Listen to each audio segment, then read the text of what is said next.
right, welcome to another episode of Cosmic Disclosure. I'm your host, David Wilcock. We're here with Corey Good, and we are taking your questions to bring this into a more interactive style of doing the show. So, as I've said before, we are reading the comments that you leave in the comment section, and we are starting to find things that people are asking that are worthy of inclusion, and hopefully you're going to like these episodes. It's a little bit different. Instead of focusing just on one topic, we're going to kind of cover a grab bag of what you are asking us, and that in turn gets fed to Corey for those people who are lucky enough to have their questions selected.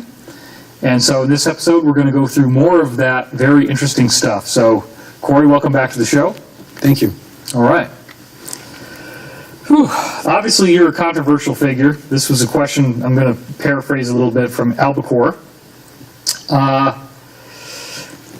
You got brought into this at a young age, and so first of all, let's just set the stage. You mentioned briefly before that you were in something in school called the Explorer program. So could you describe what that was exactly? Back in the 70s and 80s, they would create programs for children that were gifted.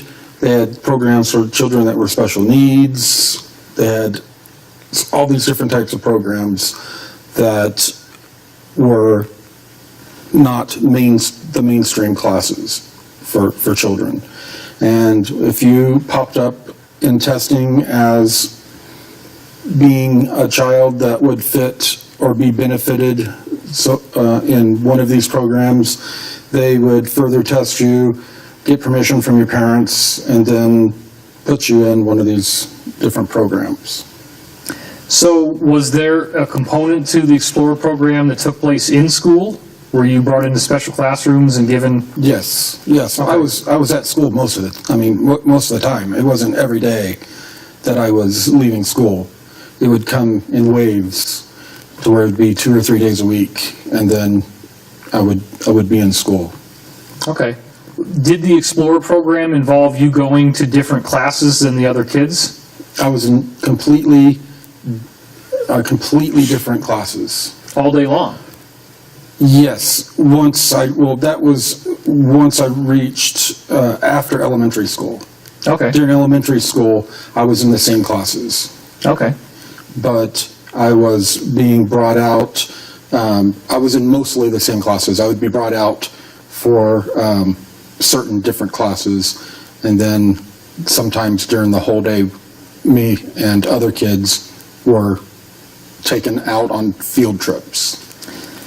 What were the things that happened in some of these classes that would have made them different from what other kids were doing? Like the stuff where you're actually in school?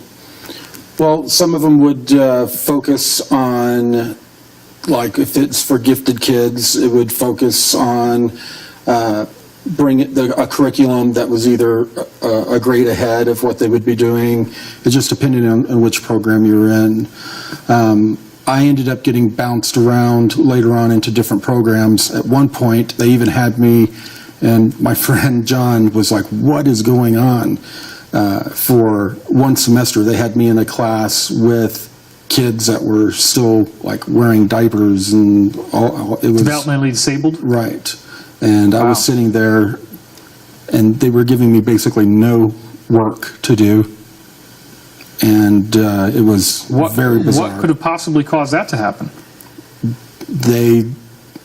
I got moved into that class. Were you having post-traumatic stress from these things you were going through when you were taken away from school? No, I was testing reading comprehension. I was like 4 grades ahead. I mean, I was testing ahead. I had some behavioral problems, but I was getting in fights and that kind of stuff. But well, you said your nickname was Kickin' Ass Corey. Yeah, that was my nickname. But there was no rhyme or reason for that semester of why I was in that class. Weird. And during that semester, I was brought off campus quite a bit. But I had a friend, John. We were in all the same, most of the same classes the year before, and he was like, well, "What are you doing in that class? I never see you." So it was bizarre. Did your parents know that you were being taken off campus? If they did know something was going on, I think that, I don't think they could admit it to themselves. I've asked some probing test questions. I really don't think they knew the full scope of what was going on. Well, okay, but let's dig in a little deeper to this. Are you given this, do they have like a film that they play for your screen memory? If you're being brought out of school that much and they got to keep putting screen memories into your mind, can they like use the same tape? Or are they having to, is there like a lot of work that they have to do to actually generate screen memories for you? Do they show you movies? Do they just narrate something into your ear?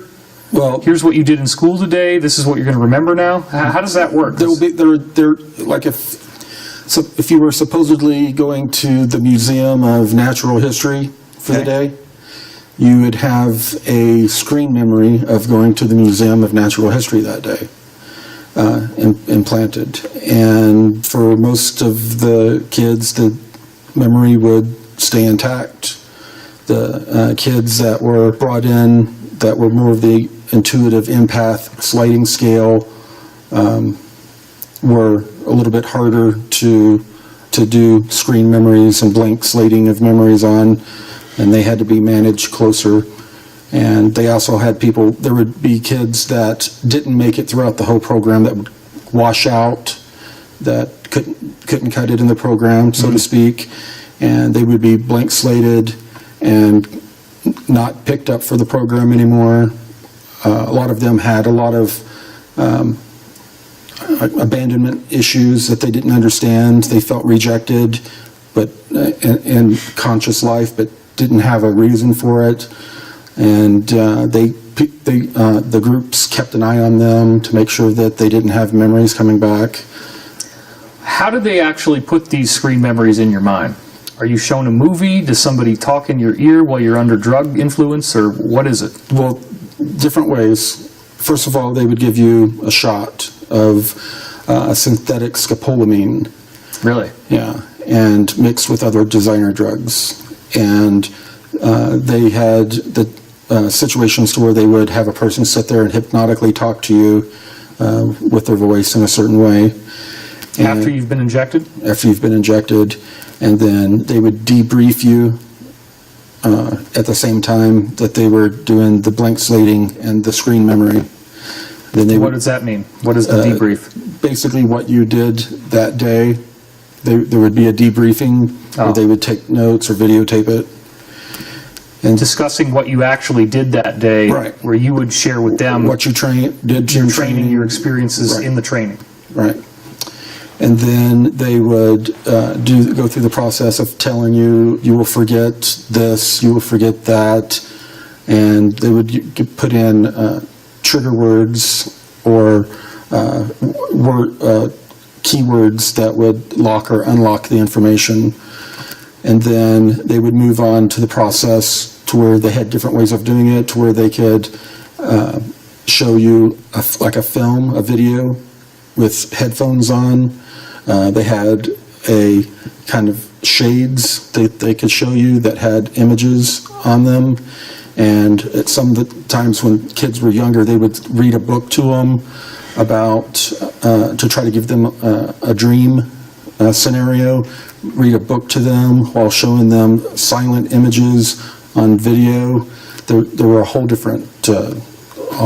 lot of different ways of doing this. Well, now I'm going to... And there was also the virtual reality component that they would use of once they had people in altered states, giving them a virtual reality type of overlay memory.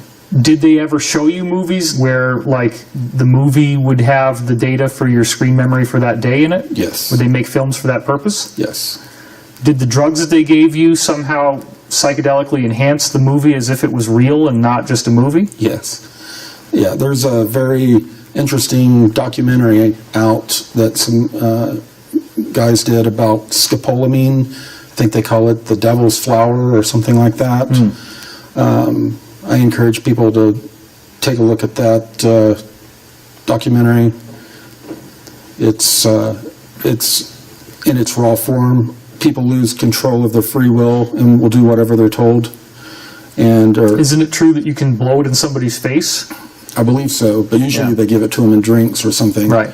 And they become completely open to hypnotic suggestion. Yeah, I've seen the documentary. There's like a woman who says, you know, I'll let them come into my house and I'll give them all my furniture and all my belongings happily. Right. And smile as they're taking it away. And You help them carry it out. Right. So, and they had already had other synthetic drugs that they used that did similar things, and they created a synthetic scopolamine and made a cocktail. But scopolamine, a synthetic scopolamine, was one of the things that was in it. But they found that it was causing, heavy use of it was causing psychotic breaks in some people. The chemical way of doing it was not very good for people. So they discovered a technological way of affecting people's chemical and magnetic memories in their brain without being chemically invasive. Next question comes from Noah Ward. And the question is, do we have a timeline for the data dumps? I'm told that the data dumps are going to occur after a catalyzing event that's going to occur down here on the surface.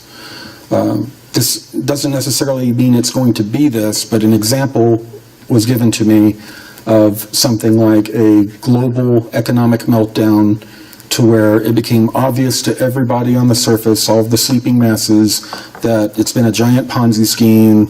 Everybody that they voted for and supported were criminals in these people's pockets. And the masses of people that were normally asleep and wouldn't listen to things that people consider conspiracy theory will now be open to the information. After that point, the information will be dumped on the population through many different media sources, including the internet. One of the things I covered about the alliance, the terrestrial Earth-based alliance, was, of course, we had the Oklahoma City bombing, very strange event. How did this one little van have enough explosive power to take off the whole front of the building? Doesn't make any sense. It seems like it was a trial run for 9/11. What a lot of people don't realize is, and you can go back and find articles on this, 2 days before Oklahoma City bombing, a whole airliner filled with flag officers, high-level military officials, crashed and they all died. I remember that. And Sherman Skolnick had data saying that those people were ready to go to Washington with absolute evidence that POWs who were known to still be alive and still be tortured in Vietnam, that had all been covered up because they had compromising information about the government, and that they had with them a guy who was supposed to be dead, who'd been written off as dead, who'd been a POW this whole time, and had this information that they were going to formally present charges of treason to the president at the time was William Jefferson Clinton, and of course they got aced. So I think, have you heard of that event on your own? Oh, yeah. Oh, you did? Yeah. Okay, so do you have anything more to it than what I just said?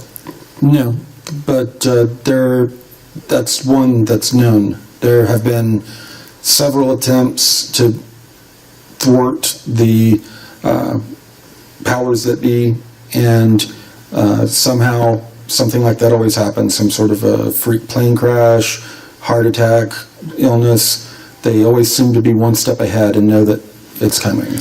If you had the answer to the timeline question for the data dumps, doesn't that in and of itself compromise operational security? If we knew how it was going to happen, if we knew when it was going to happen, and if you actually had that information, you couldn't say it because then the cabal is going to make a defensive move against it somehow. Right, and I doubt very seriously they would give it to me.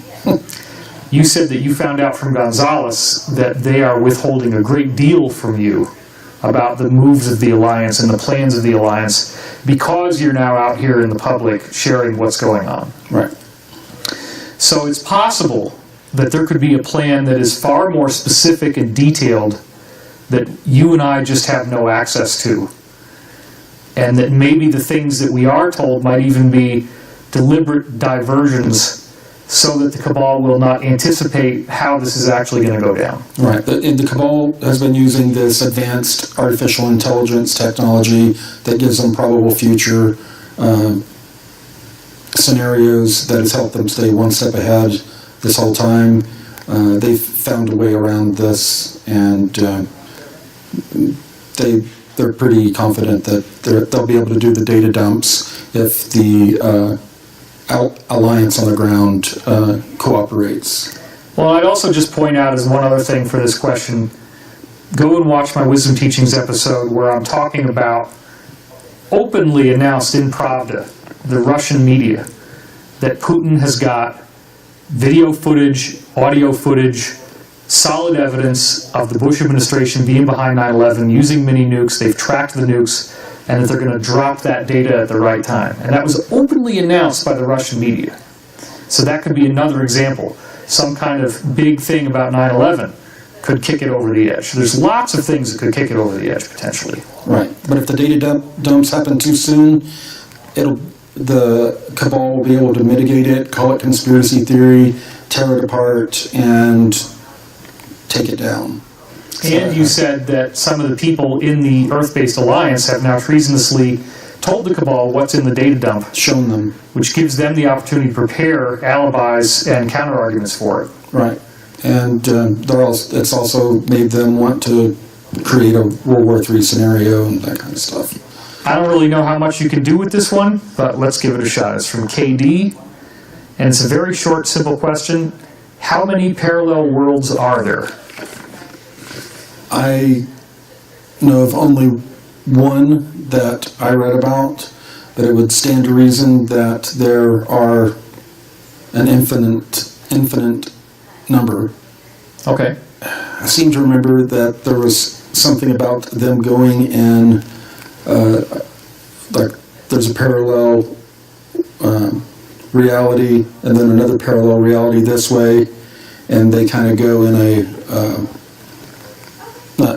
a circle or in a certain way, that there are many, but just traveling between we're just traveling between this one that I've discussed, where they use the Xerox room that sends people through this unpleasant type of portal.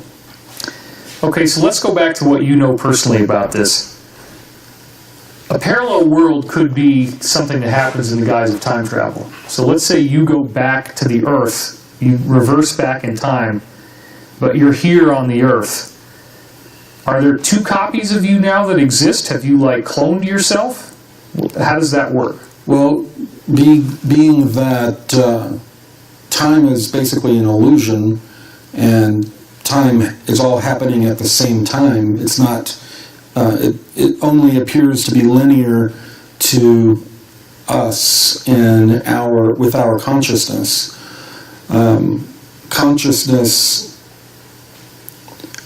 To answer your question, when you travel in time, you're creating a new timeline, but you're also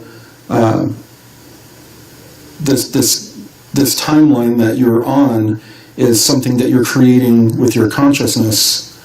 And if you do something to affect that timeline and then travel to the future, your consciousness is going to affect, let's say, if you kill your great-grandfather and you travel back to the future and expect to have your whole family lineage dead, it may not necessarily be so. That may have occurred on a different parallel timeline. Okay. And for a massive change to happen, a whole lot of people have to have a mass consciousness shift and perception of the change of time. Could you go and see yourself? Could you go and find Corey as a 10-year-old boy and then be standing there and look in your own eyes? Is that theoretically possible? Theoretically, speculatively, yes. It's possible. would that somehow create a time paradox where if you've seen yourself, then you know that you exist in the future, and that alters your future somehow? Maybe on one timeline or parallel reality, but not necessarily on the timeline. Not necessarily when you go back, it's not necessarily going to affect your native timeline.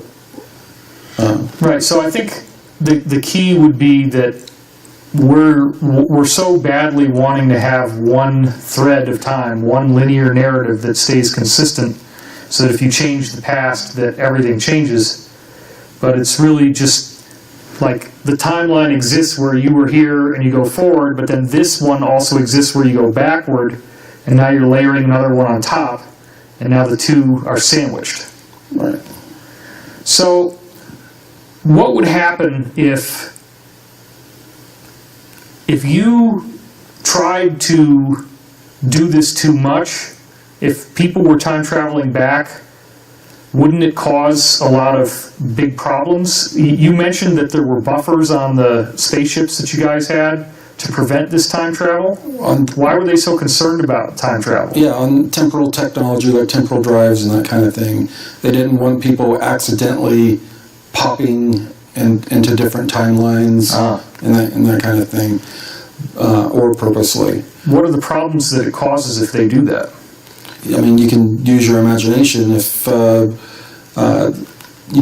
of the newer craft popped into an older timeline and stayed there, that craft could alter that parallel timeline's outcome and by giving them a new technology that's far ahead of what they would have had.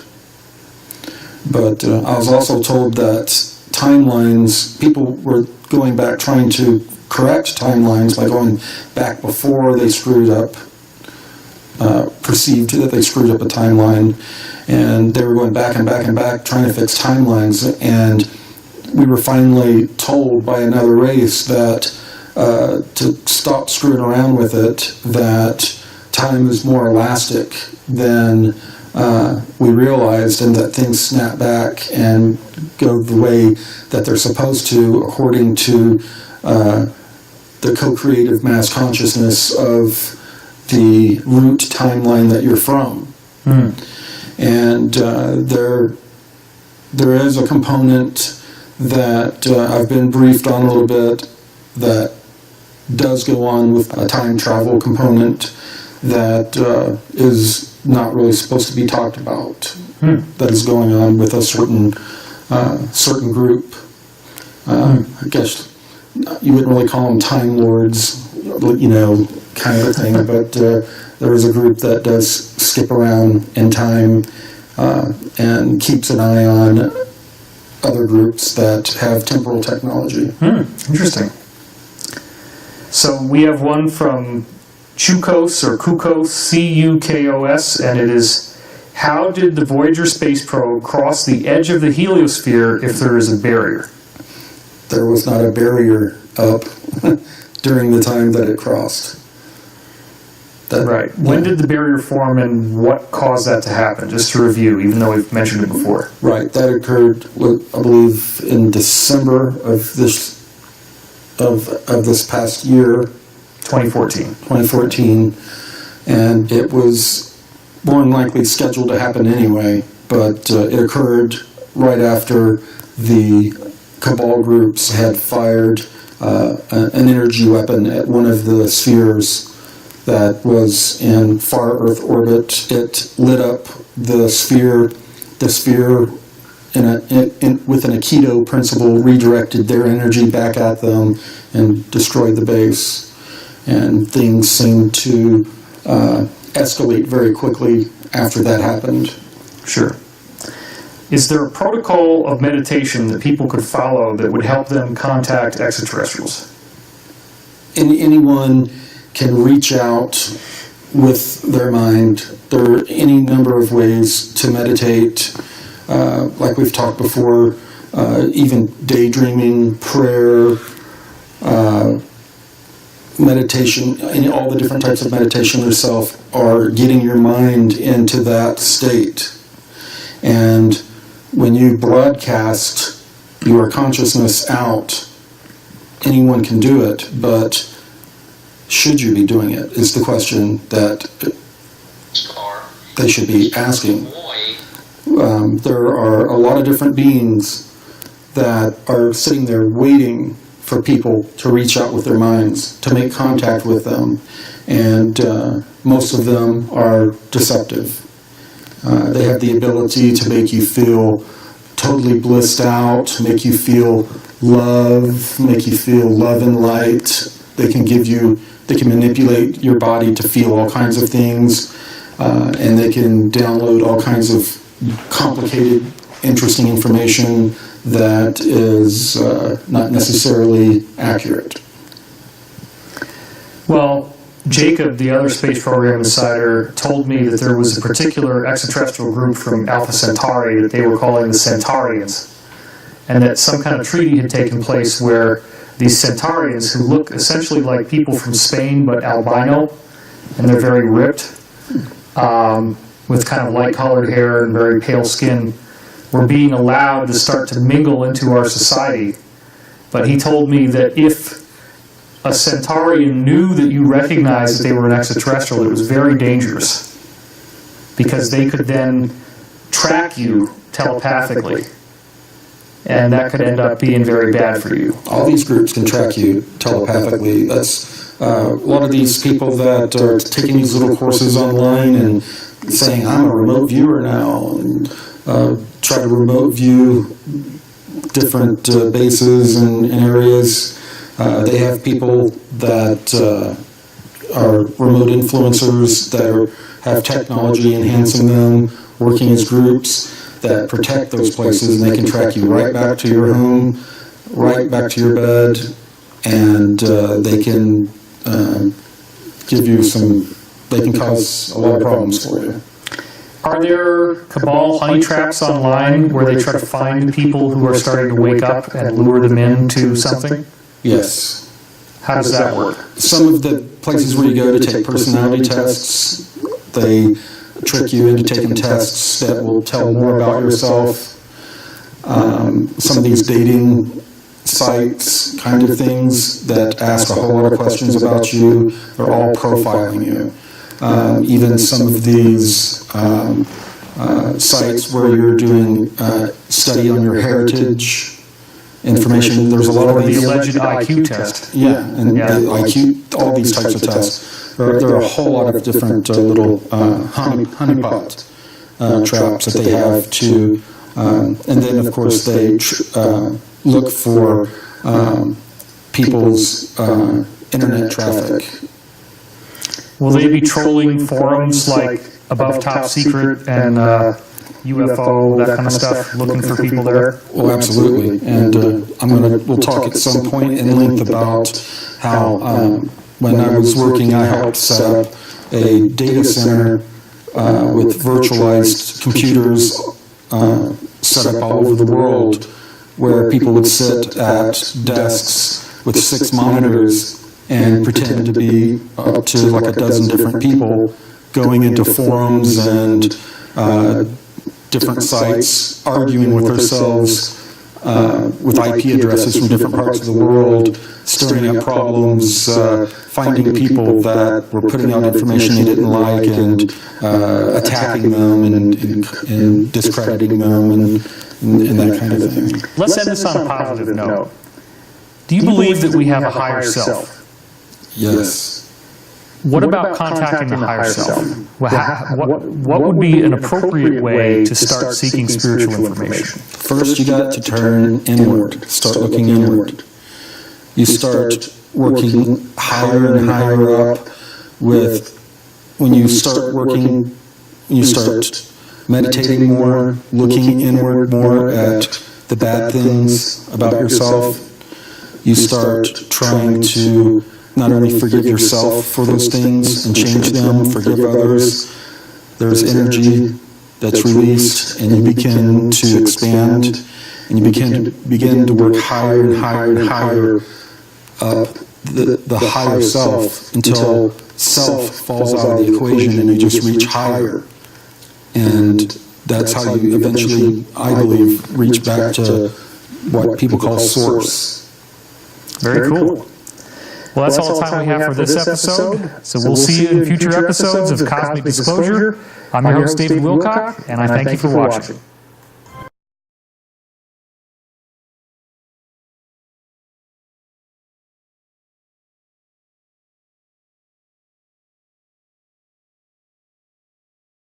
All right, welcome to another episode of Cosmic Disclosure. I'm your host, David Wilcock. We're here with Corey Good, and we are taking your questions to bring this into a more interactive style of doing the show. So, as I've said before, we are reading the comments that you leave in the comment section, and we are starting to find things that people are asking that are worthy of inclusion, and hopefully you're going to like these episodes. It's a little bit different. Instead of focusing just on one topic, we're going to kind of cover a grab bag of what you are asking. Being brought out, I was in mostly the same classes. I would be brought out for certain different classes, and then sometimes during the whole day, me and other kids were taken out on field trips.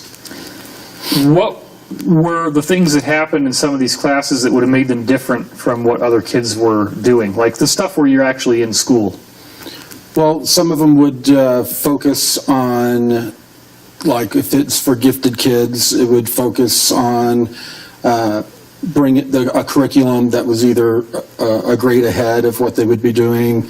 It just depended on which program you were in. And that in turn gets fed to Corey for those people who are lucky enough to have their questions selected. And so in this episode, we're going to go through more of that very interesting stuff. So Corey, welcome back to the show. Thank you. All right. Whew. Obviously, you're a controversial figure. This was a question, I'm going to paraphrase a little bit from Albacore. You got brought into this at a young age. And so first of all, let's just set the stage. You mentioned briefly before that you were in something in school called the Explorer program. So could you describe what that was exactly? Back in the 70s and 80s, they would create programs for children that were gifted.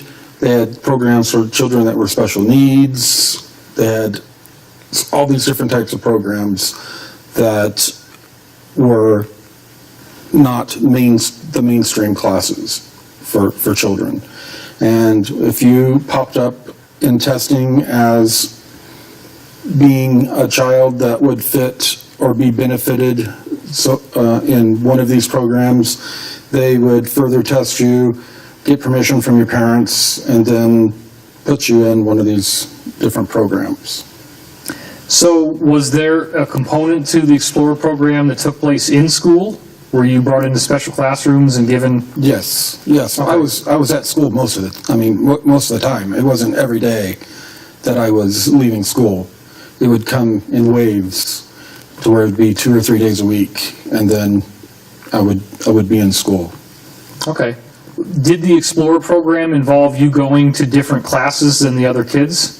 I was in completely different classes. All day long? Yes. That was once I reached after elementary school. Okay. During elementary school, I was in the same classes. Okay. But I was